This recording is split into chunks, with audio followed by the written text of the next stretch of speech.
Hello students, today in this video we discuss about a topic related to the electric dipole moment. Okay, so in this video we find out that torque acting on a electric dipole in an external uniform electric field.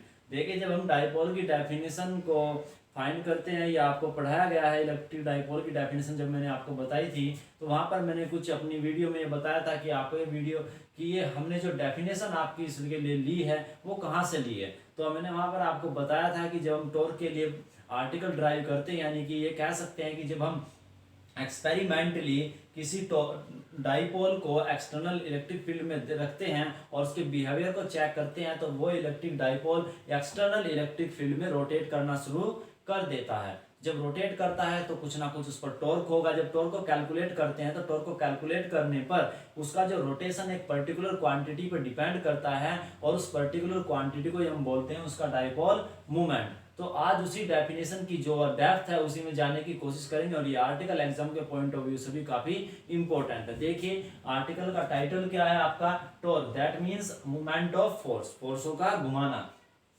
तो torque acting on a electric dipole, electric dipole की physical structure आप जानते हैं कि आपके पास क्या होगा कि एक डाइपोल मतलब उसके दो पोल्स होंगे जिन पर आपका क्या होगा सेम और आपके अपोजिट चार्जेस प्लेस्ड होंगे, जैसे -q एंड +q, ए भी हमने उसे नाम दे दिया।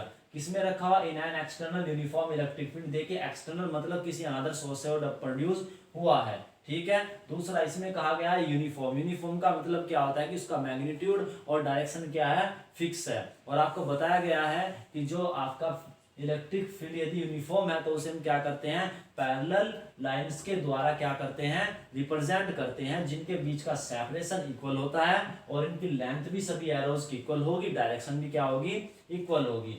चलिए ये तो हो गया इस हेडिंग का के बारे में कुछ। तो अब हम बात करते हैं टॉर्क की। तो टॉर्क क्या होता है, देखिए टॉर्क को देखिए क्या होता है, आपने 11वीं क्लास में पढ़ा होगा। तो सबसे पहले मैं टॉर्क को ही डिफाइन करूंगा, what do you mean by torque. तो सबसे पहले टॉर्क को देखते हैं। You know very well about torque. Torque means moment of force. देखिए किसी भी चीज का यदि आपको मोमेंट निकालना है तो मोमेंट का जो कंसेप्ट है, ज्यादा डिटेल में नहीं जाऊंगा क्योंकि 11वीं क्लास के लिए लेक्चर होगा मेनली। तो टॉर्क यानी कि मोमेंट का जो मतलब होता है किस पर्टिकुलर क्वांटिटी का यदि मोमेंट आपको लेना है तो उसे हम डिफाइन करते हैं, आर क्रॉस लगा देते हैं उसमें। तो देखिए vector tau is equal to होता है आपका आर क्रॉस एफ, ठीक है। तो चलिए यहां पर देखिए tau is equal to vector R cross vector F. अब आप देखें इसी क्रॉस प्रोडक्ट में के फॉर्म में रिप्रेजेंट होता है तो इसका मीनिंग ये होगा कि जो आपका टॉर्क है वो एक वेक्टर क्वांटिटी है, उसकी कुछ ना कुछ डायरेक्शन भी होती है। तो यहाँ पर देखिए जरा, मैं यदि सिंप्लीफाई करूँ तो ये आपको मिलेगा आर एफ और ये बनता है आपका साइन थीटा। अब आप देखिए ये क्या क्या है, यदि हम ये ओरिजिन कंसीडर करें और यहाँ पर कोई ऑब्जेक्ट ले तो उसका कुछ ना कुछ पोजिशन वैक्टर होगा। सपोज ये पोजिशन वैक्टर आपका वैक्टर आर है और यहाँ पर आपने कोई फोर्स इस पर अप्लाई किया, ये मान लीजिए फोर्स आपका क्या है, एफ। अब आप देखिए इसे यदि आप पीछे की ओर थोड़ा सा बढ़ाओ तो यहाँ पर आप एक चीज कर लीजिए, ये जो आपका पोजीशन वेक्टर आर है इससे आप एक परपेंडिकुलर ड्रॉ कीजिए इस पर। तो ये हमने इस पे क्या ले लिया, एक परपेंडिकुलर ड्रॉ कर दिया। अब आप देखिए ये जो थीटा एंगल है आपको पता है कि वेक्टर आर और वेक्टर एफ के बीच का, ये एरो अपवर्ड है, ये एरो इधर की ओर आपका मूव कर रहा है, तो दैट मींस ये एंगल आपका थीटा यहाँ पर हुआ। देखिए जिस पॉइंट से एरो आपके बाहर की ओर होते हैं उसी जगह आपका क्या बनता है, मेनली एंगल फॉर्म होता है। तो ये एंगल थीटा है तो ये भी एंगल आपका क्या होगा, थीटा। अब आप देखिए इस एरो की लेंथ कितनी हुई, आर, ठीक है। ये इसका परपेंडिकुलर, दैट मींस ये वैल्यू आपकी कितनी होगी, आर साइन थीटा। तो हम ये कह सकते हैं कि यदि हम साइन थीटा को आर के साथ कंबाइन करें, देखिए कुछ ना कुछ डायरेक्शन भी होगी इसकी, वो डायरेक्शन के लिए भी हम सिंबल लेते हैं। अब डायरेक्शन देखिए जब आपको क्रॉस प्रोडक्ट की डायरेक्शन निकालनी होती है तो आप क्या करते हैं, या तो आप कर्ल रूल ले लीजिए या राइट हैंड थंब रूल ले लीजिए। अब आप राइट हैंड थंब रूल ले लीजिए, क्या है कि थंब आपका फर्स्ट वेक्टर को, फिंगर्स आपकी सेकंड वेक्टर को, जो आपकी पाल्म होगी उस पर जो नॉर्मल होगा आउटवर्ड डायरेक्शन में वो शो करता है इसकी डायरेक्शन को। चेक करिए, फर्स्ट वेक्टर दिस आर हो गया, फोर्स आपका ये होगा, दैट मींस जो आपका टॉर्क है वो कहाँ होगा, आउटवर्ड डायरेक्शन। सपोज कर लिए आउटवर्ड डायरेक्शन को हमने इस एन कैप से मेंशन कर दिया तो आपका ये हो गया, अब आप देखिए ये कौन सी डिस्टेंस है, परपेंडिकुलर डिस्टेंस बिटवीन द, बोलिए ये कौन सी डिस्टेंस हुई, ये आपकी होगी परपेंडिकुलर डिस्टेंस, ठीक है, ऑफ द फोर्स। क्लियर है ना। तो हम ऐसे लिख सकते हैं R perpendicular F N cap. Clear है ना। अब आपको मैंने बताया कि टॉर्क कभी भी सिंगल फोर्स से प्रोड्यूस नहीं होगा, आपको टू फोर्सेस की जरूरत होगी। यहाँ पर आप देख रहे हैं यहाँ पर जो पोजीशन है, यहाँ पर इस ऑब्जेक्ट का जो एंड है वो फिक्स हो गया, तो यहाँ पर भी इसके अपोजिट एक रिएक्शन होगी, तो उसके कारण भी आप ये देखें यहाँ पर कुछ ना कुछ फोर्स जरूर लगेगा। तो यानी कि रिजल्टेंट फॉर्मूला आपका कुछ इस टाइप का आया कि यहाँ पर आप मेंशन कर लीजिए अब कि यदि मैं कोई ऑब्जेक्ट ये लो, इस पर एक फोर्स इधर की ओर हो और एक फोर्स इधर की ओर हो, तो अब इसका जो फॉर्मूला बन गया वो आपका क्या होगा, force into perpendicular distance between them. अब आप देखिए ये टू फोर्सेस है, आप इन्हें ऐसे कर लीजिए, तो इनके बीच की जो परपेंडिकुलर डिस्टेंस होगी वो ये वाली होगी, ना कि ये वाली। तो आपको कौन सी डिस्टेंस देनी है, परपेंडिकुलर डिस्टेंस। तो इन मैग्नीट्यूड में ये कह सकता हूँ, इन मैग्नीट्यूड, ठीक है। तो इन मैग्नीट्यूड में ये कह सकता हूँ कि टॉर्क इक्वल्स टू होता है force into perpendicular distance between the forces. Okay, देखिए हम बात कर रहे हैं यहाँ पर कपल ऑफ फोर्स की, यानी कि टॉर्क जो डेवलप हो रहा है वो कपल ऑफ फोर्स से हो रहा है, तो उसकी बात कर रहे हैं, ठीक है नहीं। तो चलिए इसी डेफिनेशन को यूज करेंगे और यहाँ पर टॉर्क कैलकुलेट करेंगे। अब आप देखिए यदि आपको टॉर्क फाइंड करना है तो उसके लिए आपको फोर्स की रिक्वायरमेंट होगी, परपेंडिकुलर डिस्टेंस की। अब चेक करते हैं कि कैसे बिहेव करेगा आपका ये electric dipole external electric field में। चेक करिए, हमने आपको बताया था कि फोर्स जो आपका होता है इलेक्ट्रिक फील्ड वेक्टर ई आपका होता है force vector F by Q. ये डेफिनेशन आपको इलेक्ट्रिक फील्ड की लिखवाई गई थी। इस डेफिनेशन से आप देखिए वेक्टर एफ इक्वल्स टू होता है आपका Q into vector E. That means F की जो डायरेक्शन है वो डायरेक्शन ई पर डिपेंड करती है, बट मल्टीप्लाई में एक स्केलर क्वांटिटी चार्ज है जो कि पॉजिटिव और नेगेटिव दोनों हो सकता है, तो डिपेंड करेगा इस चार्ज के साइन पर। यदि ये पॉजिटिव है तो एफ की और ई की डायरेक्शन सेम होगी, यदि ये नेगेटिव है तो एफ की डायरेक्शन इलेक्ट्रिक फील्ड के अपोजिट डायरेक्शन में होगी। तो चेक करिए यहाँ पर आपका जो प्लस की चार्ज है वो आपका पॉजिटिव है, तो इसका मतलब ये है कि इस पर जो एक्टिंग फोर्स होगा वो सेम डायरेक्शन में होगा जो इलेक्ट्रिक फील्ड की डायरेक्शन में है। तो यानी कि इसका मतलब हुआ कि जो आपका फोर्स होगा वो आपका ई के पैरेलल और राइट हैंड साइड में होगा। Suppose this force is F. देखिए मैग्नीट्यूड फॉर्म में लिख रहा हूं क्योंकि डायरेक्शन मैंने यहाँ पर मेंशन कर दी है। अब इस फोर्स की जो वैल्यू होगी वो कितनी होगी, लिखिए यहाँ पर F equals to q into e. तो वेक्टर साइन हटा दीजिए, क्लियर है ना। अब यहाँ पर आइए, यहाँ पर ये निगेटिव चार्ज डायरेक्शन को ये क्या कर देगा, change. That mean just opposite. Opposite मतलब ये राइट हैंड साइड में तो ये किधर जाएगा, लेफ्ट हैंड साइड में जाएगा, but parallel to this line. तो ये आपका हो गया। अब आप बताइए फोर्स क्या होगा, मैग्नीट्यूड सेम होंगे क्योंकि इलेक्ट्रिक फील्ड कांस्टेंट है, यूनिफॉर्म है और आपका चार्ज भी सेम है, बट अपोजिट नेचर का। यहाँ पर लिख लीजिए क्यू ई। देखिए एक बात का यहाँ पर ध्यान रखिए कि यदि आप वेक्टर फॉर्म में शो करते हैं तो आपको यहाँ पर साइन लेना होगा क्योंकि वो डायरेक्शन को शो करेगा, और यदि वेक्टर फॉर्म में नहीं लेते हैं, मैग्नीट्यूड लेते हैं, तो इसका जब आप मोड़ लोगे तो निगेटिव साइन कैंसिल हो जाएगा। तो इसलिए यहाँ पर आपको सेम अमाउंट फोर्सेस की दिखानी होगी। आपकी मर्जी है कि आप यहाँ वेक्टर साइन यूज करोगे तो यहाँ पर आपको वेक्टर F1, यहाँ पर वेक्टर F2 शो करना होगा क्योंकि इनके मैग्नीट्यूड सेम है बट डायरेक्शन अपोजिट है। तो आप देखिए same forces but opposite direction में वर्क कर रहे हैं, तो क्या करेगा ये आपका डाइपोल, ये रोटेट करेगा इसे। ऐसे क्या करेगा, कौन सी डायरेक्शन है, क्लॉकवाइज क्या करेगा, रोटेट करेगा। तो इससे ही क्या प्रोड्यूस होगा, एक टॉर्क प्रोड्यूस होगा, और उस टॉर्क को ही हमें क्या करना है, कैलकुलेट करना है। किस फॉर्मूले की हेल्प से, इस फॉर्मूले के हेल्प से, जिसमें हमें क्या चाहिएगा, फोर्स। फोर्स को आपने कैलकुलेट कर लिया। अब दूसरी थिंग क्या चाहिए आपको, distance between the forces. Forcing means होता है इनकी जो लाइन ऑफ एक्शन है, लाइन ऑफ एक्शन। देख लीजिए एक बार, distance between the line of action of forces. Clear है ना? तो लाइन ऑफ एक्शन मीन जिस लाइन के अलोंग आपके फोर्स क्या करते हैं, वर्क करते हैं। अब आप देखिए एक लाइन आपकी ये हो गई, एक लाइन ये हो गई फोर्स की। अब आपके पास टू मेथड्स है, या तो आप इसे पीछे की ओर एक्सटेंड कर दीजिए या इसे इधर की ओर एक्सटेंड कर दीजिए। चलिए, तो यहाँ पर आपने इसे परपेंडिकुलर डाल दिया। अब आप देखिए एक लाइन ऑफ एक्शन ये है, एक लाइन ऑफ एक्शन ये, उनके बीच में परपेंडिकुलर ये हुआ। दैट मीन्स यही इनकी जो है परपेंडिकुलर डिस्टेंस है लाइन ऑफ एक्शन के बीच की। तो यहाँ पर आप एक चीज कंसीडर कर लीजिए कि ये तो डाटा आपके पास है ही है, तो हम कंसीडर करते हैं कि जो आपका डाइपोल है वो एक्सटर्नल इलेक्ट्रिक फील्ड से एंगल थीटा पर पुट किया गया है। जब ये थीटा है, ये लाइन इसके पैरेलल है, तो ये एंगल भी आपका क्या होगा, थीटा। तो ट्रायंगल की ट्रू प्रॉपर्टी आपको गिवन हो गई 12 और थीटा। तो इस परपेंडिकुलर को हम बाय ट्रायंगल रूल क्या कर सकते हैं, कैलकुलेट कर सकते हैं साइन थीटा या कोस थीटा की हेल्प से। ओके, तो अब आप देखिए इस आर्टिकल के लिए इसको इस वैल्यू कैलकुलेट करने की जिन जिन थिंग्स की आपको रिक्वायरमेंट थी वो आपने एनालाइज कर लिया और उनमें आपको मिल सकती है अब आसानी से। तो अब आपको क्या करना है, थोड़ा सा कंसीडर करना है कि वो कंसीडर क्या करेंगे। देखिए, let us consider electric dipole, या लिखना चाहो तो लिख सकता हूं मैं, बस काफी लंबा हो जाएगा तो आप नोट कर लीजिएगा। मैं बोल रहा हूं, let us consider an electric dipole AB, okay, AB in which the separation between the same and opposite charge minus q and plus q is 2L, which is placed in an external uniform electric field vector E at an angle theta.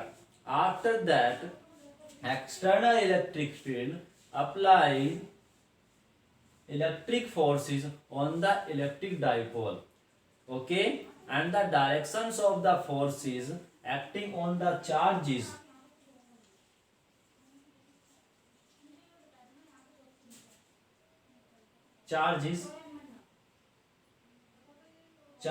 of the electric dipole are same and in opposite direction. So it produces a torque which is try to align this electric dipole in an external electric field, okay, for some time.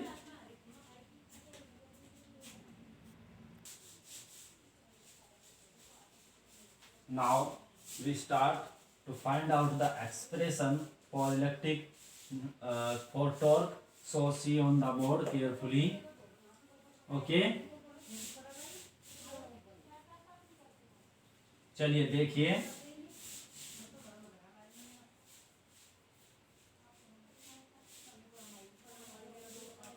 चलिए, we know that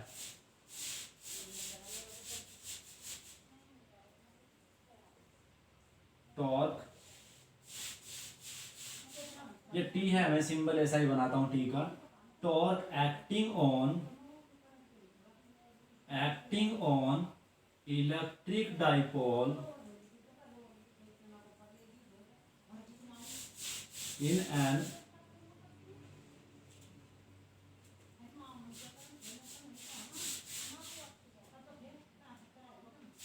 anyone force multiply by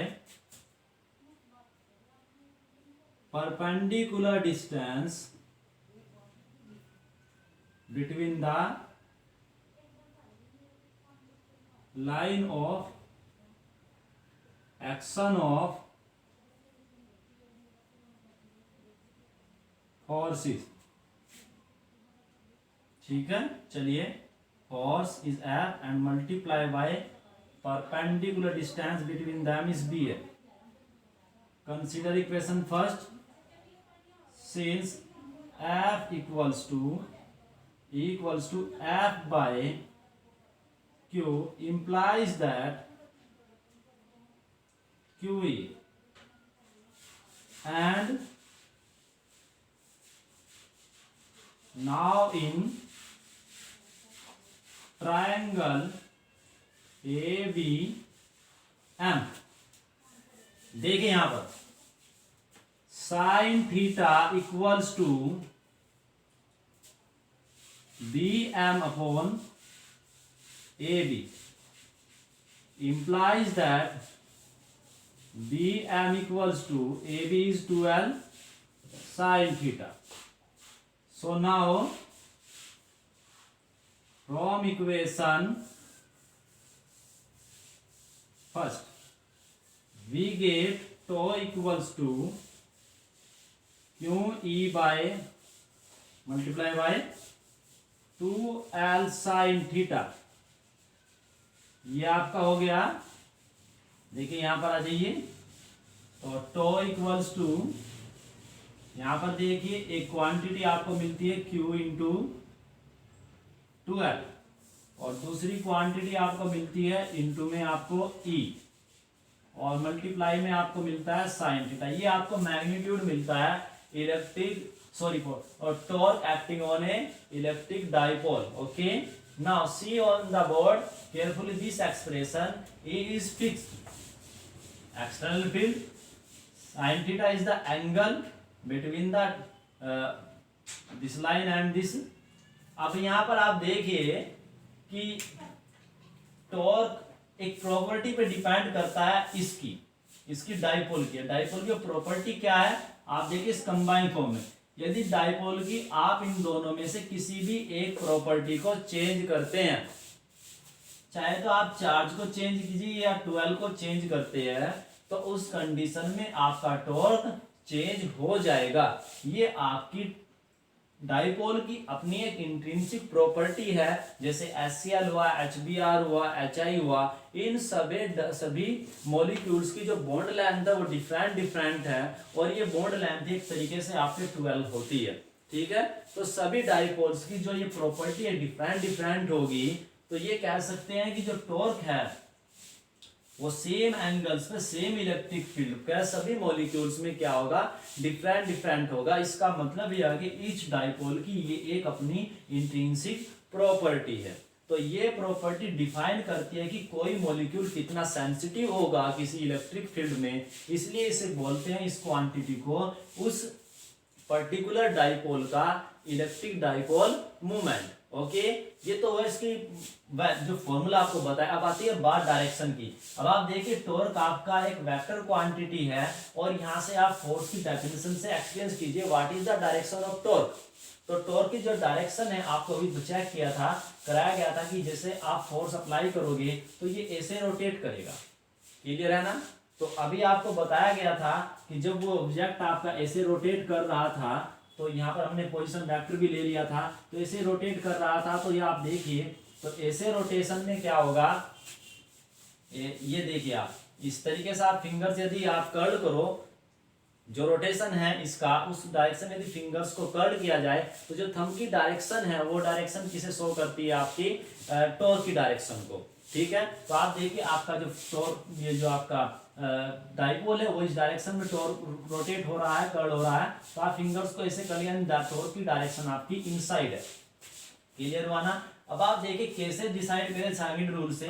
torque आपका inside हुआ, आपको rule पता है कि ये vector quantity है तो इधर भी वेक्टर क्वांटिटी होगी जनरली, बट इलेक्ट्रिक फील्ड एक वेक्टर क्वांटिटी है, इसका भी हमें पता नहीं है। तो प्रोडक्ट तो देखिए इलेक्ट्रिक फील्ड की डायरेक्शन ये हुई ना, पर टॉर्क कहाँ है, अंदर की ओर, तो यानी कि इससे तो हो नहीं सकती, तो ये भी वेक्टर क्वांटिटी होनी चाहिए। अब देखिए किस प्रकार ऐसी डायरेक्शन सेट करेंगे जिससे टॉर्क की डायरेक्शन इनसाइड हो जाए। अब चेक करते हैं, सबसे पहले फर्स्ट वेक्टर कंसीडर करते हैं, क्योंकि ऑर्डर भी कंसीडर किया जाता है वेक्टर प्रोडक्ट में थंब से। और सेकंड ले लेते हैं हम इस डाइपोल के अकॉर्डिंग, देखिए ऐसे, तो आपका टॉर्क कहाँ चले गया, बाहर के, बट ये मैच नहीं कर रहा है। अब देते हैं सेकंड रूल।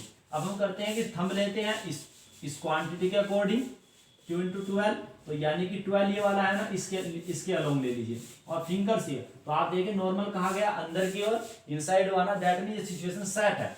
मतलब ये हुआ कि ये जो पर्टिकुलर क्वांटिटी है यदि इसकी डायरेक्शन इनसाइड द बोर्ड ले ले, सॉरी इसके अलोंग ले ले और इसे फर्स्ट वेक्टर कंसीडर करे, तो उस कंडीशन में आपका जो फॉर्मूला है वो मैच कर जाता है डायरेक्शन के साथ। तो अब ये जो क्वांटिटी है इसे हम लेट करते हैं लेट, या लेट क्या करना, आपने डिफाइन कर दिया, ठीक है, since electric dipole moment P equals to Q into 12।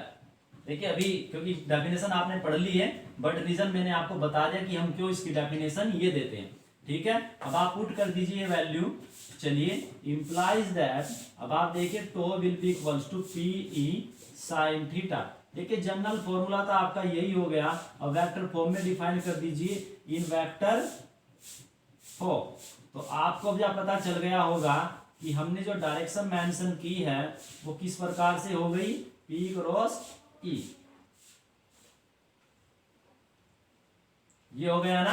अब आपने P की डायरेक्शन क्या ली बताइए, ये इसे डायरेक्शन ली थी ना, और ये डायरेक्शन किधर से किधर है, minus Q two plus Q. इसलिए उस आर्टिकल में आपको उस डेफिनेशन में बताया गया कि जो आपका इलेक्ट्रिक डाइपोल मूवमेंट होता है उसकी direction always minus Q two plus Q के अलोंग होती है। ओके, अब इसके कुछ स्पेशल केसेस है, आप देख लीजिए कि टॉर्क की जो वैल्यू है वो मैक्सिमम कब होगी। ये भी काफी इंपॉर्टेंट पॉइंट है जो भी पूछा भी गया है एग्जाम्स में। ये आर्टिकल अभी एग्जाम में आया था सीबीएसई के 2020 में। तो चलिए यहाँ पर आप चलते हैं स्पेशल केस। स्पेशल केसेस में आप आ जाइए, स्पेशल केसेस में case first, if theta is equal to 0 degree, that means आपका जो डाइपोल है वो अलाइन है in the direction of electric field. That is if the electric dipole align in the direction of electric field, then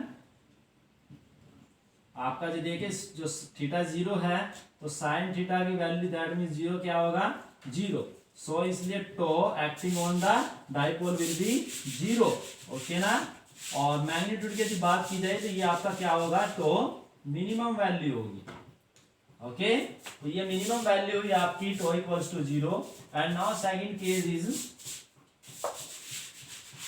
case second ले लीजिए,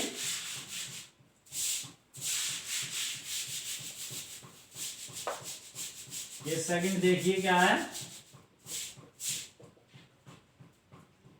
if theta is equal to 90 degree, that mean maximum condition, और ये कैसे रखा गया होगा, electric field की direction से नॉर्मली ऐसे। तो उस केस में देखिए साइन थीटा की वैल्यू जो 90 डिग्री है वो आपका क्या आ जाएगा, 1, implies that tau will be maximum, and in that direction tau maximum will be P into E sine theta की वैल्यू हो जाएगी 1। तो ये आपका हो गया टो मैक्सिमम, कितना हो गया, tau maximum equals to P। अब आप देखिए यहां से आप डिफाइन कर सकते हैं इलेक्ट्रिक डाइपोल को experimentally, if E equals to कितना हो जाए आपका 1, then tau maximum will be equals to P। That means electric dipole of any dipole is equal to that torque, that maximum torque acting on that if the magnitude of the electric field is 1, okay. So we can write the definition here, the electric dipole moment of any dipole, of a dipole is that amount of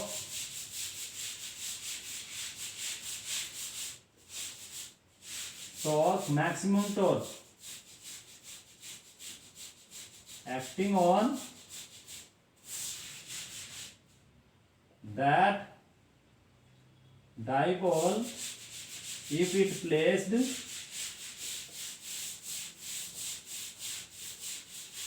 in unit external uniform electric field at 90 degree angle from the direction of electric field. Okay, अब आप देखिए यहाँ पर एक important conclusion निकलता है जो mathematics के स्टूडेंट है उनके लिए। जब हम बात करते हैं मैक्सिमा और मिनिमा की, जब हम बात करते हैं मैक्सिमा और मिनिमा की, तो उस कंडीशन में देखिए आपने पता होगा कि यदि किसी फंक्शन का फर्स्ट डेरिवेटिव 0 किया जाए तो उस फंक्शन की वैल्यू आपकी उन जो जो पॉइंट्स वहां सोल्व करके आपको मिलते हैं वहां पर या तो मैक्सिमम होगी या मिनिमम। अब आप देखिए, आप लोगों ने पढ़ा होगा कि अभी मैंने पीछे बताया भी था आपको कि जो आपका इलेक्ट्रिक फील्ड होता है जनरली वो आपका होता है माइनस के dv बाई आपने dx कह दिया dr कह दीजिए। सिमिलरली जब आपने 11th क्लास में पढ़ा होगा तो एक रिलेशन होता है फोर्स का, फोर्स इज इक्वल टू होता है माइनस du बाई dx। ये एनर्जी की टर्म में होता है। आपको पता है इलेक्ट्रोस्टैटिक्स में कौन सी एनर्जी होती है, इनके पास पोटेंशियल एनर्जी, तो उसी फॉर्म में रिप्रेजेंट किया गया है। तो जब आप, ये तो बात हुई आपकी ट्रांसलेशनल मोशन में जब फोर्स अप्लाई होता है। अब बात करते हैं हम यदि टॉर्क अप्लाई हो तो टॉर्क की फॉर्म में होता है tau is equal to du by d theta. कुछ और भी आता है वो मैं यहाँ पर मेंशन नहीं कर रहा हूँ, ये टर्म और भी आती है वो नहीं ले रहा मैं यहाँ पर, ठीक है। तो यहाँ पर देखिए इस चीज को आप जरा, नहीं शायद कुछ ये नहीं आएगा, यहाँ पर कुछ नहीं आएगा। तो ये देखिए जरा यहाँ पर आप कि ये जब आपका टो 0 है तो उस कंडीशन में du बाई डी थीटा क्या होगा 0, यानी कि जिसे यदि आप सोल्व करें तो थीटा की उन वैल्यूज पर u या तो मैक्सिमम होगा या मिनिमम होगा। यदि एनर्जी पोटेंशियल यदि मैक्सिमम है तो आप देखिए अनस्टेबल होगा, और यदि पोटेंशियल एनर्जी आपकी मिनिमम है तो वो क्या हो जाएगा, स्टेबल हो जाएगा। क्लियर है ना। तो ये जो है आपका ये स्टेबल कंडीशन है आपकी कि इन पॉइंट्स पर आपका क्या होगा, तो जो डाइपोल है या तो वो क्या होगा स्टेबल होगा या वो क्या हो जाएगा आपका अनस्टेबल हो जाएगा। ओके, तो ये कई बार पूछा गया है, तो अब की बार भी आया था, तो काफी इंपॉर्टेंट पॉइंट्स है, तो इन्हें नोट कर लीजिएगा। Okay, thank you for seeing this video. Please subscribe my YouTube channel and share like the videos. Okay, thank you.